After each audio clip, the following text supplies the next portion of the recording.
With that, Mayor Bowser, you are now recognized for your testimony. Thank you, Madam Chair. Please, your mic. Chairman Maloney, thank you.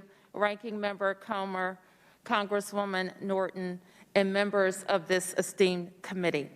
On behalf of 712,000 residents of the District of Columbia, I thank you for convening this hearing on H.R. 51, the Washington, D.C. Admission Act. In particular, we thank you for shepherding this measure to passage during the 116th Congress, and we respectfully ask you to do it again. I want to especially thank our Congresswoman Eleanor Holmes Norton, who has championed equality for Washington, D.C. throughout her tenure, while skillfully delivering jobs, opportunity, and greater self-determination.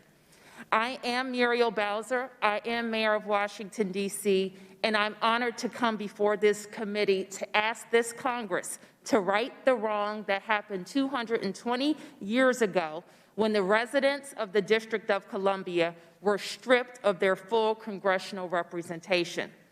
2 years ago, in the 116th, I came before this committee under the leadership of the late Elijah Cummings to dispel erroneous arguments against D.C. statehood.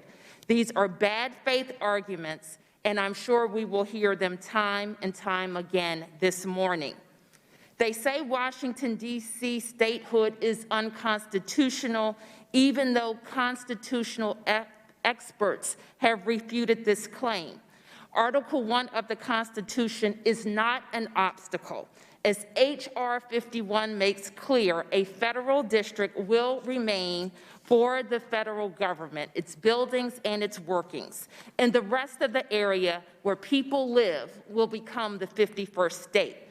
They say Washington, D.C. is too small, our economy is not diverse enough, even though we're bigger by population than 2 states and pay more per capita than any state. We pay more in total federal taxes than 22 states. They say Washington, D.C. can't take care of itself. This is simply not accurate. In fact, by many objective measures, D.C. is a better governed jurisdiction than most states. We have balanced our budgets for 25 times in the last 25 years, and we already operate as a state and perform the same functions as states do. During the coronavirus pandemic, for example, we have led COVID-19 testing, contact tracing, and vaccination efforts, just as states do. And we are treated like a state in more than 500 citations in federal law. Again, 2 years ago, we debunked those claims as thinly veiled attacks on our political leanings and, quite frankly, on our diversity and history of Black political power. Today, I come to urge this committee and this Congress to move beyond the tired, non-factual, and frankly, anti-democratic rhetoric and extend full democracy to the residents of the District of Columbia, as the Founding Fathers saved for a later day. I was born in Washington, D.C., and generations of my family, through no choice of our own, have been denied the fundamental right promised to all Americans, the right to full representation in Congress. The simple fact is denying American citizens a vote in the body that taxes them goes against the founding principles of this great nation. The disenfranchisement of Washingtonians is one of the remaining glaring civil rights and voting rights issues of our time. Even as the Constitution was being drafted, several members foresaw this situation that Washingtonians face today, a capital city of second-class citizens. When white residents were the only population to be affected, as they were the only ones with suffrage at the time, the Founding Fathers pledged to correct the wrong, and the Continental Congress was eager to offer amendments to correct it. But ultimately, the Constitution did not resolve the concerns around the future federal districts, congressional representation, or self-governance. Why did the motivation to right the wrong disappear? As time passed, the district became majority African American. The drive to correct the wrong was replaced by racist efforts to subvert a growing and thriving Black city. Historic records abound with statements of successive members of Congress referencing the Negro problem or the color problem within D.C. as a justification to withhold congressional representation. This was their way of saying African Americans are unable to govern themselves or vote for their best interest, or I dare say, be the face of the nation's capital. Surely, in 2020, this body cannot associate themselves with that view.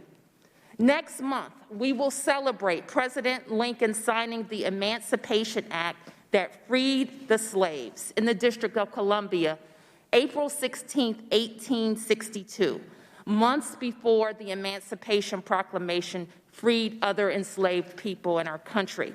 I hope to remind this Congress that district residents are still not free as we remain disenfranchised by this body.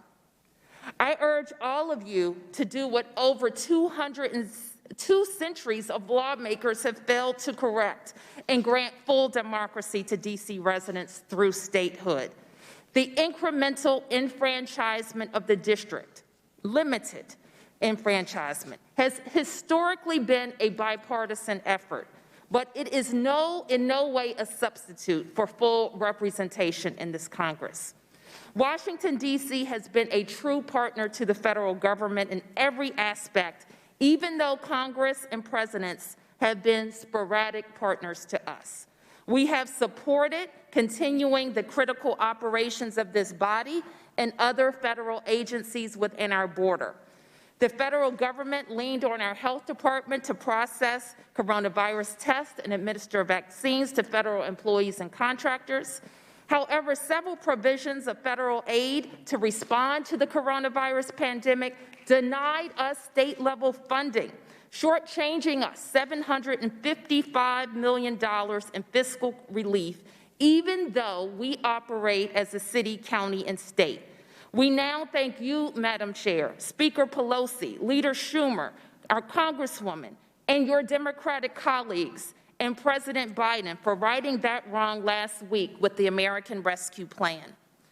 The events of January 6, where Congress was overtaken by insurrectionists, showed that Congress need not fear the new state of Washington, D.C., as it does not currently fear the states of Maryland or Virginia. Rather, the new state will be a necessary partner to securing the federal interest, not a detractor. Arguing that Washingtonians must remain disenfranchised to protect the interests of the federal government is dangerous, outdated, and downright insulting. After years of disinvestment and disinterest, when Congress did exercise full exclusive jurisdiction over the district and ran all of district governance, my predecessors and I, with Council Chairman Mendelson and his colleagues and their predecessors, have worked hard to develop the fastest improving urban schools, invest in housing, healthcare facilities, recreational facilities, as well as a sports and entertainment and meetings-based economy. We have proven our sound leadership, and there is no reason for this Congress not to right this wrong. Thank you again for allowing us to speak, and I'm happy to answer your questions. Thank you.